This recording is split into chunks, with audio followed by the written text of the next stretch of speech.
Hindi mo naman matakainin. Mama. Sa pamamagitan ng mga awiting Pilipino,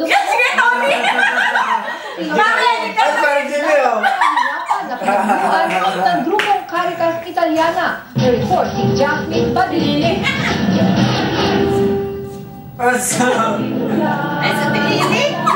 Nagkakait ang bansa laban sa kahirapan at climate change na naging tema ng kilos protesta dito sa Genova. Sa kanilang pakikita sa protesta na pinamumunahan ng Caritas Italiana, umawit ang mga Pinoy. Meron sintang yaman at may bukas pa. Nakibahagi rin ang ilan sa kanilang karanasan ukol sa kahirapan at kung paano nila ito nilabanan. Naging highlight ng pagtitipon ng kapit-kapit na nodo o bandera na nakabuo ng malaking bilog at ibinaba sa lupa.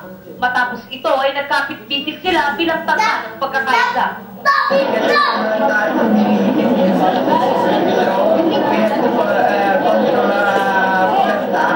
Kailangan magkaisa-isa tayo para umaba ang mga hihingin.